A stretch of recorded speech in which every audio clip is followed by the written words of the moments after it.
Hi, welcome to the Women of Joy show.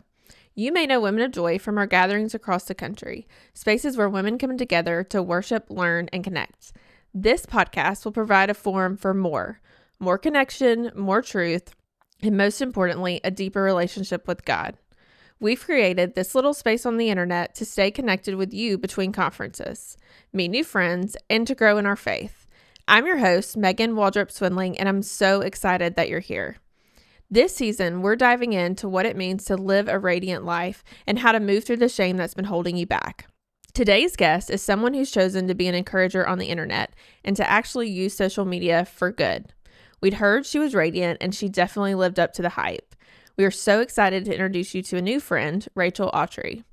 Rachel is the author of Love Your Life Even When You Don't Mean It. She's host of Real Talk with Rachel Awtrey, mom to her 2 boys, and wife to her husband, Thomas. She is a fellow Alabama girl, and we decided to invite her up to North Alabama to break in our new studio. Yes, if you didn't know, Women of Joy is operated from our offices here in North Alabama. Today, we get super practical on the show. How do we live a radiant life? I know you may say, I'm not a radiant person. I promise you'll leave today's conversation with tools to walk in joy and build relationships. Enjoy this conversation with my friend, Rachel Awtrey.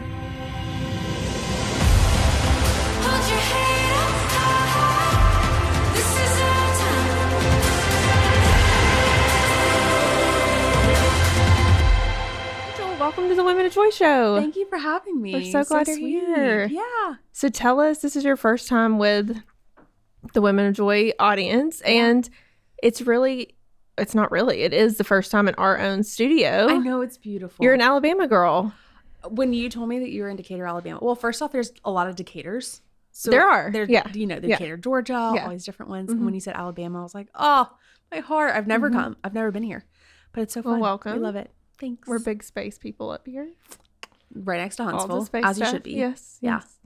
But we wanted to have an Alabama girl on the podcast in our first studio home here because we're both in Nashville a lot. Yes. Not that we don't love Nashville. We love Nashville, but represent. Shout out to all of our Nashville people. That's but right. It's nice to drive south. Yeah. We're closer to the beach. That's right. So tell us a little bit about yourself. Who are you? Yeah, my name is Rachel Awtrey. Mm-hmm. I am a military wife. I say that. I have 2 little boys. We are in like the full, it's a frat house at my house right now. How old are they? One just turned 5 and the other one's 3. Okay.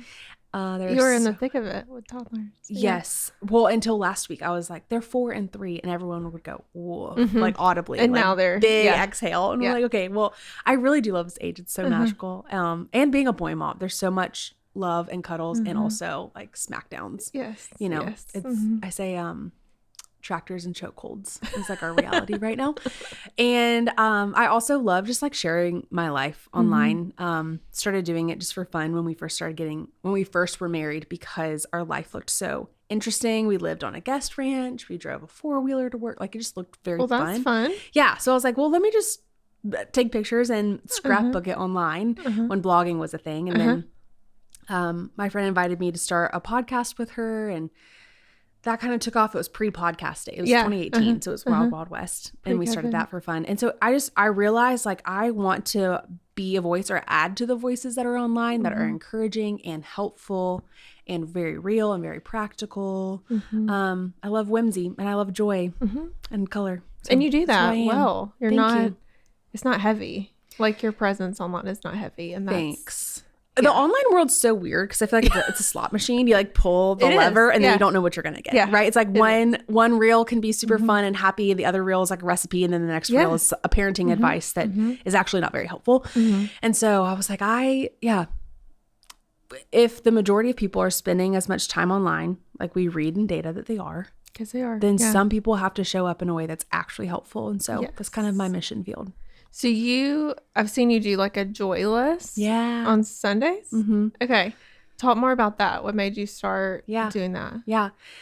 It's weird to say. I feel like I've kind of become an expert on what joy is. Not that I do it perfectly all the time, but I've just had to dive into it for myself, but then also projects. Just wrote a book about joy because it's one of those things I think, especially if you grow up in church, you know that joy is a fruit of the Spirit. And it's really hard to explain.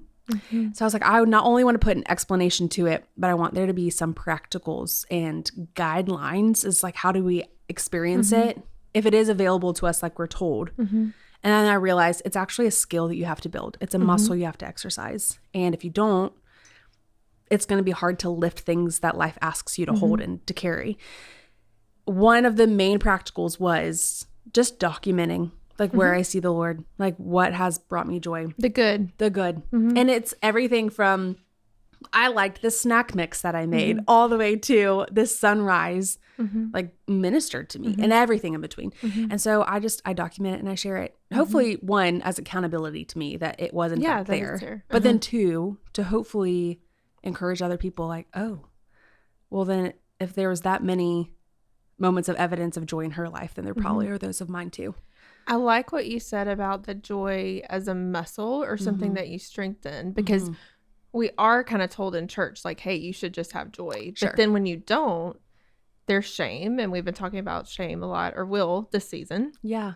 This is coming out as one of the first episodes. But within that, how do you really build that muscle have you seen in your life? I'm so because it's hard. Yes, like, this is one of my favorite things to talk about. I'm like, this is the hill that I will die on. Yeah. Besides Calvary, I'm like, this one. It's this idea that, have you ever been to a gym for the first time and you walk in and you see all the equipment and you're like, oh, I know I'm supposed to be here, but I'm not sure what to do. And you just kind of throw some weights around and you try out some stuff. Then you're also measuring the room, like, what are other people doing? Are they cleaning up after themselves? Like, where do I put my stuff? It just feels so awkward and clunky. It doesn't mean that you're not supposed to be there just because it feels clunky. Joy is the same. So yes, it's the muscle. It's like you have to show up, you have to try it, even when it feels uncomfortable, even when it feels inauthentic, even when you didn't bring the right pair of shoes and you're exercising in your cute sneakers and not your actual tennis shoes. Like, you just have to show up and try it anyways. It is that. It is being able to build the muscle so that when life actually happens, you can hold it. It is you have the strength to do it. I, for a long time, believed that joy was something that existed when things were figured out or when things were no longer messy. And that's kind of where the shame comes in of like, it's too hard to be able to experience this. But I say that that is the actual reason why you need joy. It's the evidence that it has to exist. So, lots of practicals to hop into, but that is the idea of it being something.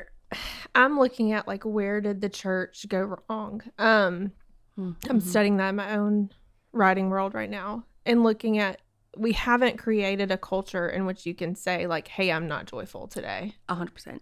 Yeah. And so women, we don't know what to do with that. And so we can't come into this place where we're supposed to be able to come and be, like, within our church world, even at an event where you come with your friends like we do, and people are supposed to be joyful at Women of Joy, and sometimes they're not. Yeah. And we found they're even lonelier there sometimes than they are within their own churches. And so just level one, what do you think we can do to create better spaces within our churches? Don't get me started. Okay.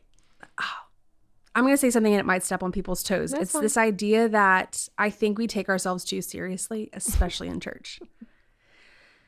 There's a lot of beautiful books about theology and what we believe about God needs to be true. And it's very helpful and it's very important to get it right.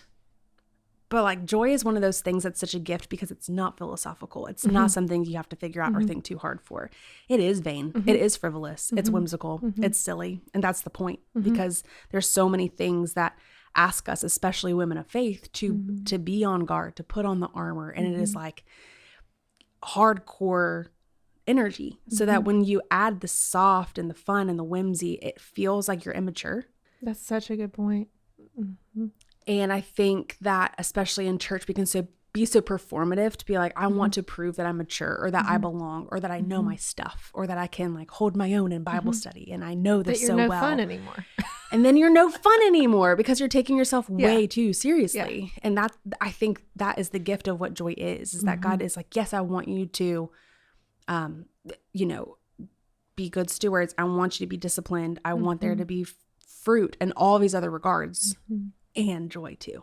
Like, don't forget about it. And there is this, I think that a lot of times people that carry joy kind of get the rap that they're immature. or they're silly or they're too goofy. And that's sad to me. It is sad. And it's created a problem where you can't be yourself. Yeah. Even people that are super happy, because I'm not that, like, Joy is, I'm not that serious, but I'm not overly fun. Sure. I would say. Like, I'm not whimsical. We're kind of opposite in that perspective. However, I've had to learn to have fun, right? And I've had to learn to not take myself too seriously. A skill. It's not a personality trait. No, it's not something that some all. people have joy and some people don't. Yeah. It is available to all of us. We just have to exercise it. Yes. And the exercising of it looks differently too. I might love a treadmill. You might like an elliptical. Yeah. But like the muscle's still being built. And sitting aside the judgment that we can have of like, totally, oh, you're too much fun, or oh, you're not fun at all. I mean, as women, like, we have this, and you talk about it in the book a lot, comparison, just how we get into those spaces. And then we almost can't come out of it. It's like we get so stuck in like, oh, well, Rachel's in that box. Like, she's the happy, whimsical, joyful box, and Megan's in the serious box. And then we can't take it for what it is when we have conversations and build relationships. And have you found that it almost keeps women from building relationships? I feel like that's what I'm seeing. Yeah, 1,000%. And I think too, something that we need to recognize is that life is going to ask us to jump in and out of all these different boxes. Yes, that's such a good like word. We shared stuff before even recording. Like my life has asked me to operate in a different box than what I would prefer to operate in. So then what do we do about that? Does it mean that like joy is not available to me because it's stuck over here inside this cardboard box? No.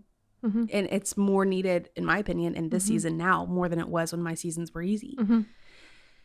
And so that's the trouble we get in when we start compartmentalizing things. We say, okay, God, you're allowed more over here. I need you more here than I need you here. Or I need more joy here than I need there. And the truth is we need God the most in all of it. So yeah. Yeah. You said in the book, and this feeds off of what we're talking about. Oh yeah, I forgot to say, I wrote a book. You did, yes. You're like, we'll have it in the show notes, and I'll talk about it in the intro. Great. But you talk about finding your journals on your nightstand, and where you said, just in the season of life that you were in, that Rachel would never believe where Rachel is now. But then that shame flipped what was good and said the same thing back to you, but in a different voice of like, I haven't done enough. And that's something we all feel, right? Constantly. It's like, we've just not done enough. Or you thought your life would be different than it is now in the season that you're in. How do you walk with women, or how did you do that even more in the book through missing expectations? Yeah. Oh, frustration is a missed expectation. Like that's where typically when I start feeling tension and friction in my soul, it's because I thought one thing and another thing happened. It used to raise a red flag to me in a way where I'm like, I've done something wrong, or I have A plus B has equaled C. So then what did I do wrong in the formula to have gotten something different than I hope yielded? Now I see it as a moment where I can get curious. Like, okay, I thought this was happening, and in fact, a completely different outcome happened. I'm not in control, nor at this point in my life do I want to be. Like, that's a lot of responsibility to bear.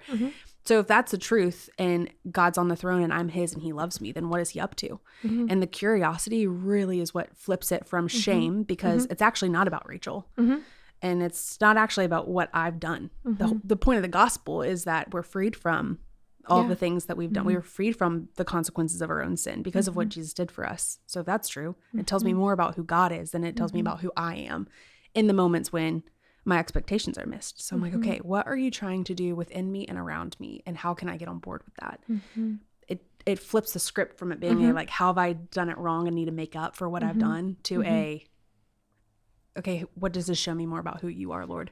But that's a constant, or have you found that it's a constant awareness? For me, it feels like a constant, every day, like every thought. Yes. Even to like, I mean, I'll get super practical. Even like this morning was really hard to like leave home to be here. And more friction than normal. And as a mom, it makes me more aware. Okay, Lord, like, what are you trying to do through my boys? What are you trying to do in me? And like, how can I communicate that to them as their mom, right? Or hitting a train on the way here. It's like, okay, Lord, like, what are you trying to slow me down? Like, I'm constantly, again, because it's a skill, it's a muscle that I've been practicing.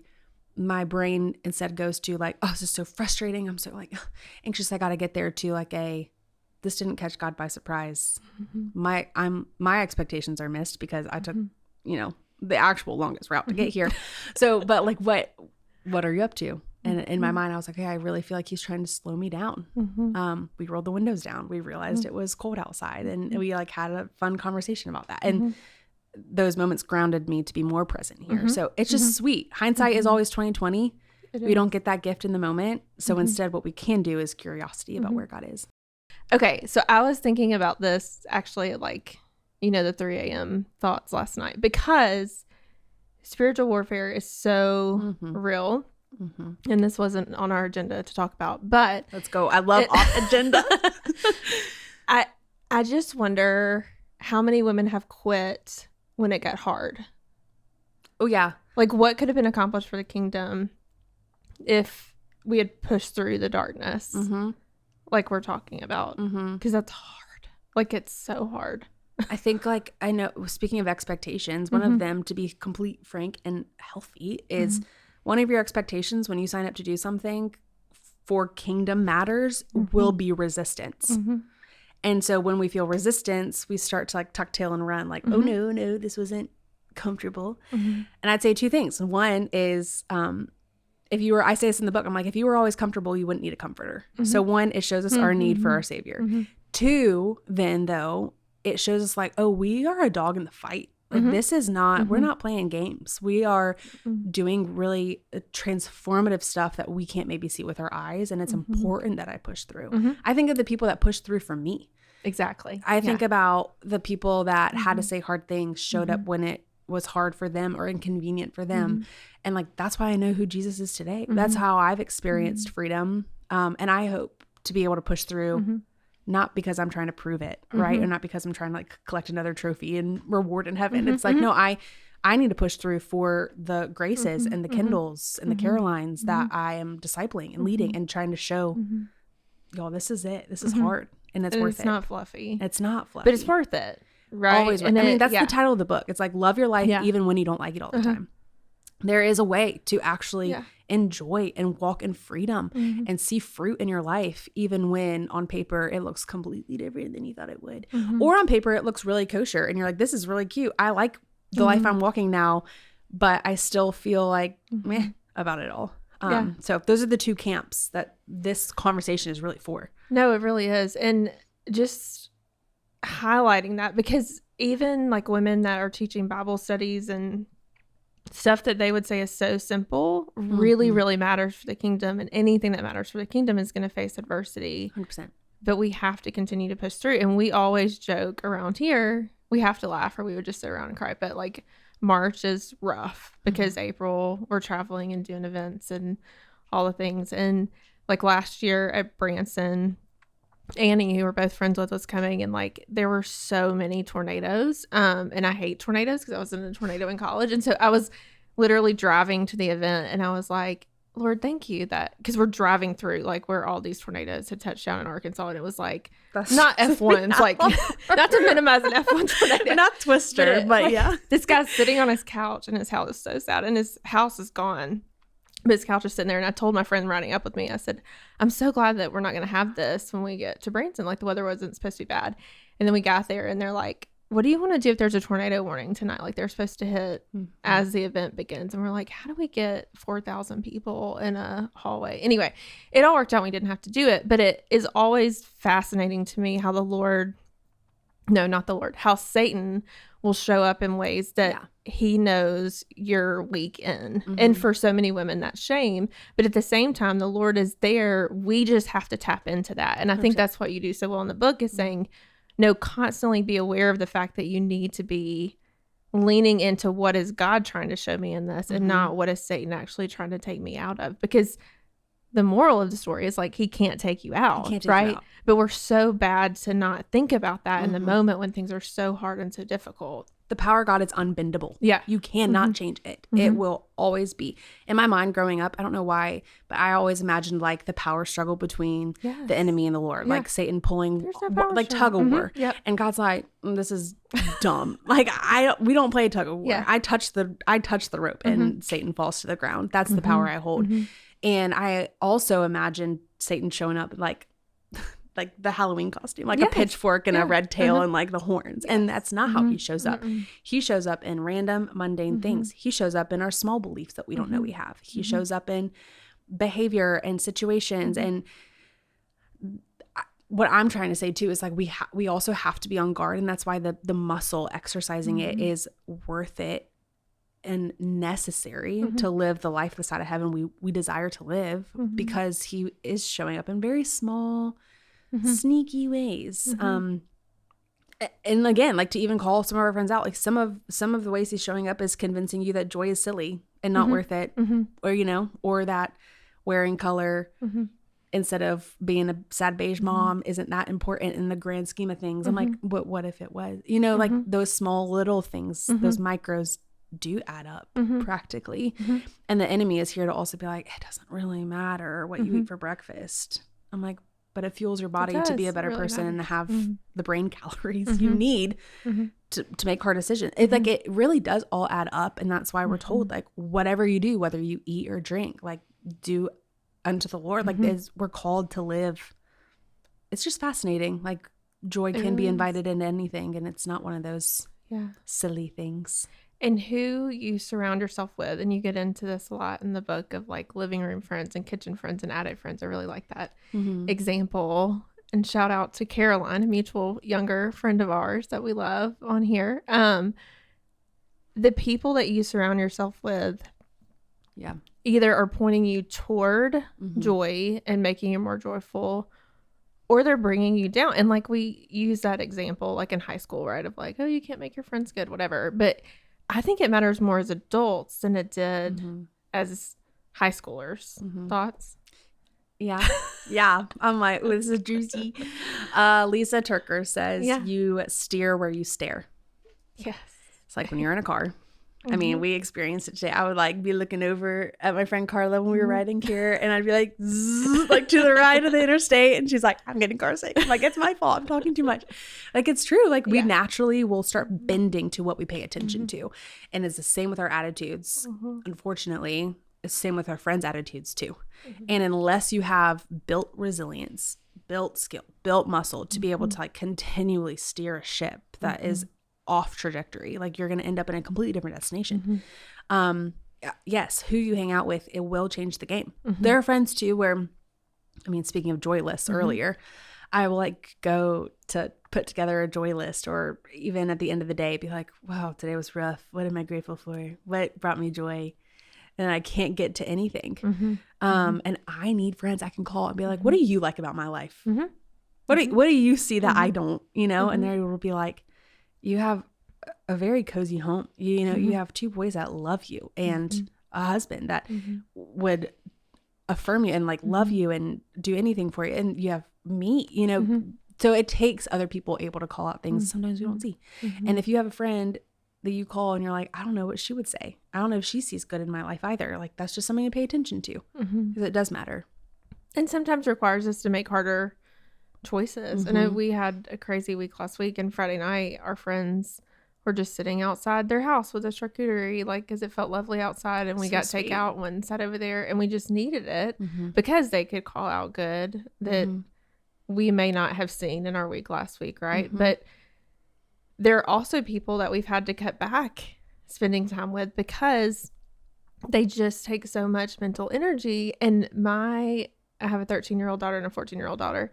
So we're talking about a lot about girl friendship, drama and all relationship. Yes, all the I cannot things. even imagine. But she asked me, she's like, so how am I supposed to invest in people who you're saying I shouldn't be friends with, but God tells me to be nice to? And I was like, that is a hard question. So what are your thoughts? No, I can tell you what I said, but what are your thoughts? Yeah, I mean, I think we look at Jesus' life. That's always my answer. Like, he was so kind and interruptible and available for crowds and masses and people that needed healing and needed him for different things. And he was happy to give himself away to those people. He also had a group of 12. Yeah. And then in that group of 12, he really only had a group of 3 that stood with him to the end. And it makes me think like, okay, there's going to be 3 and there's going to be 12 and then there's going to be masses. And that's kind of where the whole like idea of the house that I built out, the analogy of like, we'll have friends that are front yard friends. Like, come on, swing on by, but like, not that you're not allowed in my house, but we're probably not going to go in. And then there's people I would clean it for you. I would clean it for you. I'll light a candle. Yes, I will make sure all of my boys' toilets are flushed. All the things. And then I have my friends that are kitchen friends, like or living room friends. We'll play a board game. They'll hang out, but like, you're probably not going to help me clean up my dishes and do the chores. And then I do have friends that would. And all this too is a metaphor for our friends listening. Like, do you have friends that kind of stay at a distance and you feel like you need to clean yourself up to hang out with? And then you have friends that you're like, I'll entertain you. We'll go on a coffee date. But like, I'm not really going to like show you what it takes to live my life. And then we have friends that they know where our mugs are. They help themselves to water. They pull out a snack, you know, and help themselves. And then we have our attic friends, which are the people that are like, I need you to help me with some garbage bags. Like, we're going to donate, keep, figure out what belongs, organize what does. We know we need those people too. So I'm talking more about like attic friends, the people that are in your space at the top. Those are the people that need to know what's going on. Yeah. Those are the voices that really matter. I mean, I hate to be so compartmentalized about it, but that's kind of how. And it's so fluid too. I have friends that have moved from front yard friends to attic friends real quick. And then friends that I haven't talked to in a while and have probably moved back to living room friends. And there's no shame in that either. It's just relationship. Seasonal.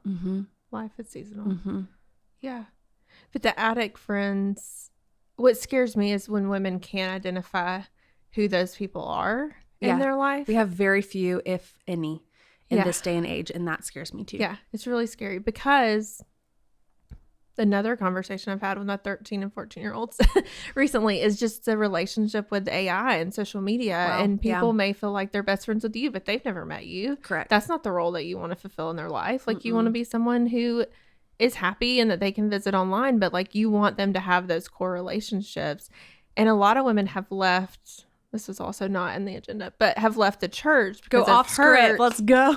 They've been hurt by the church, and then they're like, I can't go back. But like, that is where you find the source of your attic friends. And that is where you should, and some of them might be at a different church. Some of mine are, right? But in the end, like, we're meant to have community, Christian community within the church. And so even if you have unbelievers that are friends, you still need those core people who are believing the same as you do and are headed in the same trajectory, like you were quoting Lisa. I mean, you were talking about resistance before. Resistance is in relationships too. It's just not in a life circumstance. So like, are you willing to push through for people that you know are supposed to be with you?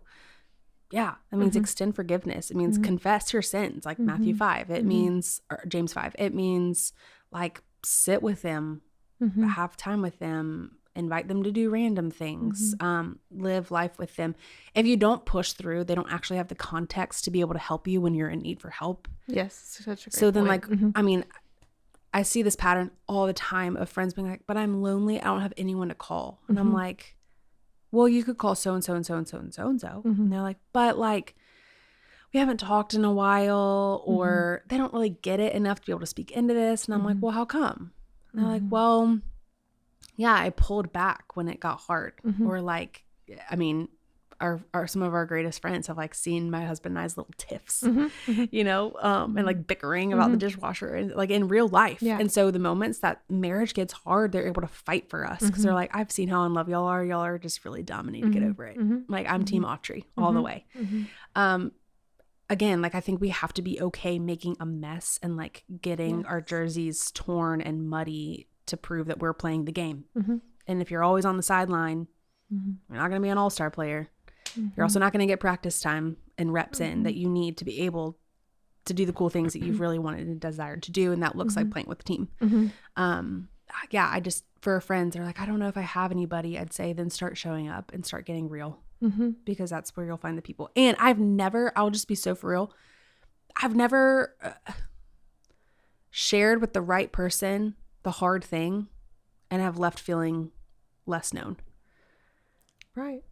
I've shared the hard thing with the wrong person. And I've felt less known. Yeah. So for people that also have like church hurt, I'd say, I know it sounds hard, but try again. Yeah. And try in a different place. Clarity is kindness. Yes. Like tell people that hurt. I really needed to be held and I wasn't. Mm-hmm. And then if there's a moment of repentance, that actually can bond your relationship more than how y'all stood before. That we don't need perfection, we need repair. So you're not going to get it right. The church didn't hurt you. No. People within the church, sinners, hurt you. It wasn't Jesus. And oh my goodness, living with sinners is hard. It's hard. And too, I have to remember, I just feel like I need to say this too, that the moments that someone hurts me, says something, didn't catch me when I fell, I have to remember like their sin is no worse than mine. Like their rejection is no worse. Like I could be in their shoes in a moment as well. That gives me a lot of compassion. Like they're living a life too. They've got context and things they're working through. They probably couldn't catch me. And I'm not faulting them for that. It's just the brokenness nature of the world. That I can and be where mad they at. are at that point. Yes. And they may not have pushed through the darkness, just all the things that we've been talking about. That's why it all matters that it comes together. Comes it's to holistic fruition. for sure. Yes. And so really finding people that can help you push through darkness, but then also that push through it themselves, because you need that level as you level up in your spiritual life and mature. You need people who can help you get to that next level. And so you talk about your willingness. I don't know if you use the word awkward, but you talk about one time you and Thomas were in the car and you roll down your window and like randomly ask this girl for a number at a training camp. Correct. I just love that, because building new friendships is awkward. It just is. And we think that we're like going to get to this point and it's just going to be easy and we'll go to dinner. And like I had a period when we moved back here for like 5 years where I didn't have friends because I was waiting on all my old friends to call me and be like, hey, when are we going to get together? And they didn't call. I needed to be intentional. And so talk about that awkwardness and how you get over that. The only way to get over it is to do it. I know that sounds like so. No, it's true. Yeah, it's I'm just like, I wish I could tell you there was an easier way, and there's just not. It's like the song's like, can't go over it, can't go under it. I guess we'll go through it, like the old nursery rhyme. It's like the only way through is through. I think about, again, like the life of Jesus, how he was a single man who went to a lot of weddings. That was hard. He knew his death was to come, but he still dined and enjoyed food. Like he still made room for people that were going to betray him later on. And he just took risks. I also think about like the things that are the most fun in my life are the ones that took the most risk.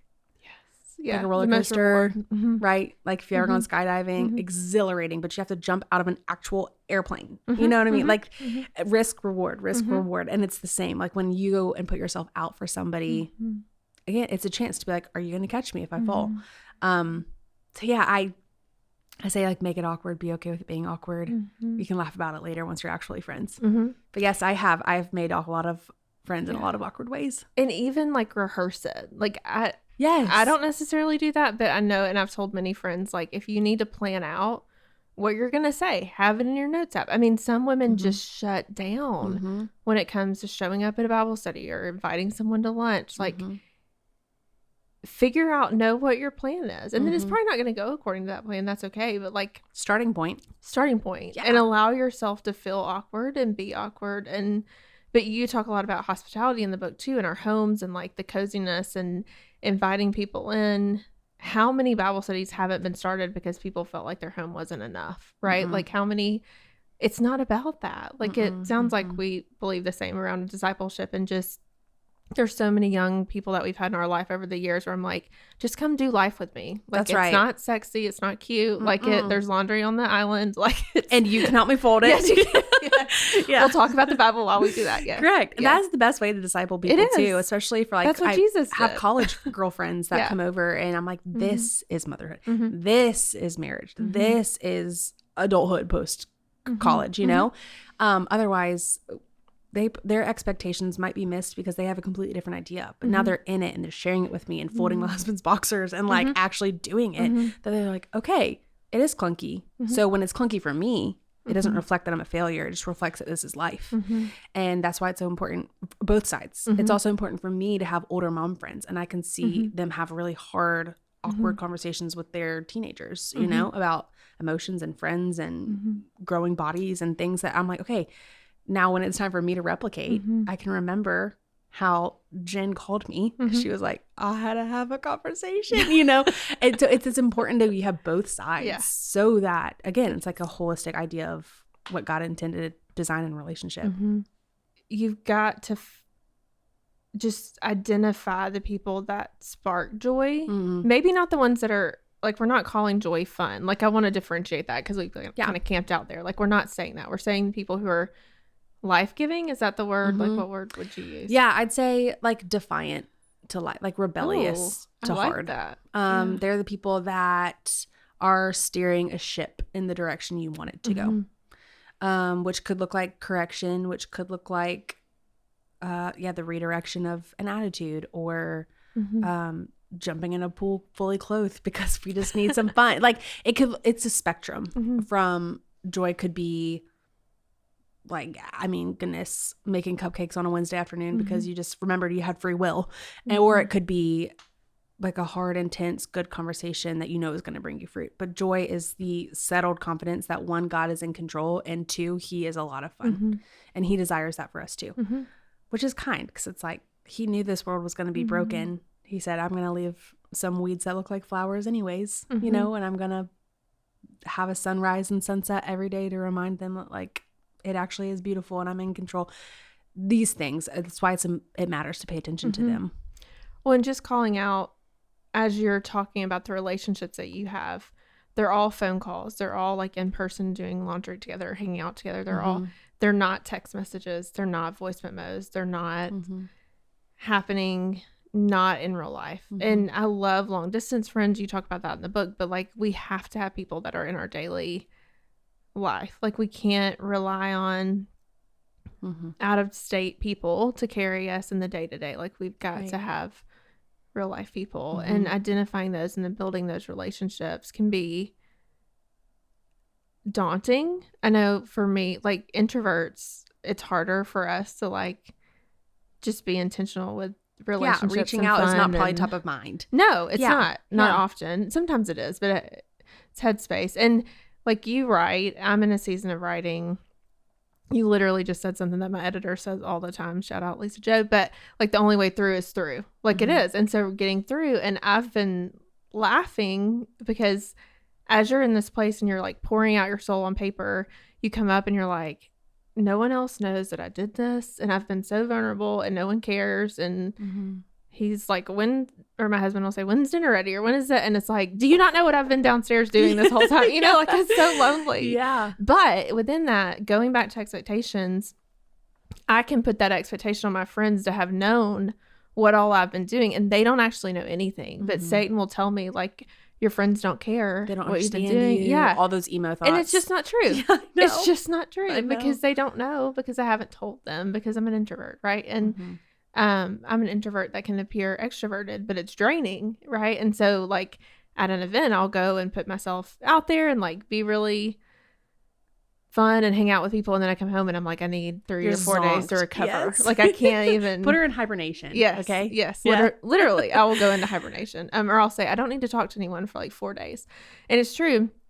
But then I have to understand that I have friends that are extroverted friends that are like, are you mad at me? What, you didn't write back to this text message? And I'm like, no, I just need a couple of days. And so we're always juggling, and it's just going to be that way. And studying each other too. Like, I have friends too, that, you know, like when I come back from a trip, or like I'll go back today after doing this, that my friends are like, I have someone hanging out with my boys, and she's like, I'm going to stay an hour after you get home, because I just know that transition can be weird. Why does she know that? Because she's been invited in that space before. She's seen the meltdowns. She's seen the transition. She's seen me be dysregulated. Like, she knows these things. Are you allowing yourself to be known, or are you just saying you're lonely? Like, that would be my challenge. And if you say you're lonely, then, like, I'm not saying it's all 100% your fault. I know life happens, but we do have a part to play. We do have a call to try. We do have, I mean, an entire ancient text that is relationship, that gives you so many cool, tangible things to try. And at the end of the day, bottom line is like, show up, try, tell people how you feel. When you said it, be curious. Why am I lonely? What have I done this week that has made me feel lonely? Like, did I put myself out there? Did I go to the lunch and not have conversation? Like, did no one talk to me, or was I not willing Did I go to church, sit in a pew, and leave? Yeah. Did I go to Bible study and open my Bible and then leave? Or am I lingering and asking questions? And yeah, all good practicals. It seems scarier. It's easier said than done. And it seems scary in the moment when it's time to try. But again, like, I have built courage in so many different aspects of my life by just trying. Like the first time I had to go to the grocery store as a new mom, I don't know if you remember that, but I have this like core memory of like being like, how do I push a buggy and carry my child? I'm like, what if they're hungry, you know, and what if they cry? And now I'm like a mom of two. We go on like road trips by ourselves all the times, right? And how can I go from one to the other? It's just little micro steps at a time. And I have proved like evidence to myself that, okay, really hard things happened. I survived. I can do this, and I can do another hard thing too. Yeah. So I'd say the same in relationship. Just try small little micro things to prove to yourself that you actually can and gain strength. And the Lord will carry you the whole way. And look for good, like you said. Maybe in church, listeners need to just go to church and find something good. There's good. Yeah. Like the church is okay. Like a lot of our local churches are struggling, but the Big C church is just fine. Like it. Yeah. She's not going anywhere. No, she's good. So in closing, we ask all of our visitors that are on the show, like, what is something right now that's bringing you unexpected joy in your life? I love that so much. Oh, I love that so much. It would be, I just potted some flowers in our planters outside, and it's really sweet to like open up the blinds in the morning and do the shades, and then you look outside and there's dew and there's birds singing and then there's flowers. So I'm like, the inside of my house can be an absolute mess. The outside, the deck, she's cute. And then the second thing I'd say, so silly, but like I have been really careful about like what our boys watch as far as shows go, because there's so many like super stimulating kid shows right now. And I've been rewatching some of the oldie goodie 90s kids shows with my boys, and it's so sweet and nostalgic to like cuddle up on the couch and watch like Little Bear. You know, it feels fun and like healing to like me as a kid too. Like, oh, I am their mom, and I dreamt of these days, and it's really sweet. So I'd say both, like just potted flowers and Little Bear on TV. An excuse to rewatch the kids shows. You know what I did yesterday? What? And the day before. I love pressure washing. Oh, that's a good one. See, that's a way better answer. No, but the flowers, like, it's there's layers. Satisfaction. Yes, but there's layers to it. Like, I'll get to the place where I have plants in the planters, but first, like, I have to pressure wash, and we have this huge brick wall. Like, you park in our garage is in our basement, and so there's this big brick wall. And last year we didn't power wash the brick wall. We just didn't have time. Well, this year I'm like, every brick, like, I need it to be, because now every time I pull in my driveway, I'm like, this makes me so happy. Like, it does. But it's the little things. Okay, I'll tell you something else. Yeah. Okay, I've been a little bit like this in life right now, and for our friends that are listening, I was twiddling my thumbs. I have literally organized every space in my house. And so when I open up a cabinet, I know exactly what it's going to be. And so I'm like, my life might not be in control, but those cabinets and drawers sure are. And that feels good to me. Yeah. So. And that's such a good word. Like, when things feel out of control, organize what you can control. Yeah, make a list. I've literally sat down and made a list of like, what are the things that I can control this season of my life? And yeah, because that's what brings you joy. Because sometimes it's like, yeah, you can pray about it, but then also like maybe go clean out your junk drawer. Yes. You know, like, again, it's much more practical than it is spiritual most times. Yes. And I think you talk about that in the book, right? Correct. Like, we cannot, and living in the world that you live in, because with your husband's job and role, like, moving so much, you have to be able to control those for sure spaces. It's worth just doing your work and being disciplined with what you've got. Yes. Relationship, things, home, kids. And God is so faithful to carry you through if you show up to. Gosh, well, this has been so good. Thanks you, for Rachel. Having me. This is a delight. We had heard that you were very radiant, and you are. Stop. From our friends in Nashville. You know what's funny is this is hilarious. I saw a meme the other day, And someone sent it to me and was like, this is literally you. And it said, I'm kind of shy at first, but then once you get to know me, I'm like the donkey from Shrek. I was like, wait, yes, it's me. So yeah, I'm glad we got to spend time in real life. Yes, so good. Thanks for being with us. And I think Tasha Layton was on your show. We love Tasha. She's the other, so like as we launch, it's you and Tasha. Yeah. What much Tasha more is fun real could you deal. ask for? Love you, She's Tosh. so great. Yes. All right. Well, thanks, Rachel. Thanks for having me. Thank you for listening to my conversation with Rachel Awtrey. I hope you learned as much as I did on how to live a joyful, radiant life. We will put all the links on the show notes, and we would be super grateful if you'd like, subscribe, and leave a review.